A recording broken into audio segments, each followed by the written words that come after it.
ભરૂચ જિલ્લામાં અનરાધાર વરસાદ વચ્ચે અનેક માર્ગોમાં ગાબડા પડ્યા છે.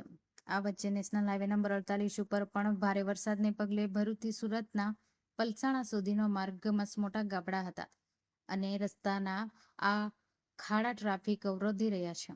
આ વચ્ચે NHI દ્વારા છેલ્લા 48 કલાકથી ખાડા પુરાવા માટે મેગા બ્લોક લેવામાં આવ્યા છે, જે અંતર્ગત 70 કિલોમીટરની હદમાં 2 હોટ મિક્સ પ્લાન્ટ ઊભા કરીને 21 ટ્રેક્ટર, 3 રોલર, 2 પેવર મશીન અને 6 JCBની મદદથી ચાલી રહેલી કામગીરી ચાલી રહી છે. છેલ્લા 48 કલાકમાં 142 શ્રમિકો સાથે કામગીરી અવિરત કામગીરી કરતા હાઈવે ઉપર અત્યાર સુધીમાં 385 કરતાં વધુ ખાડા પુરાવવામાં આવ્યો છે.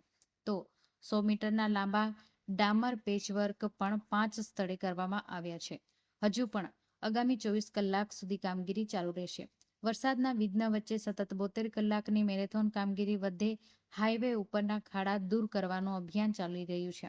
આ વચ્ચે આગામી દિવસમાં પણ વરસાદને પડતા ખાડા માટે સમયાંતરે કામગીરી ચાલુ રહેવાની હોવાનું NHI દ્વારા જણાવ્યું હતું.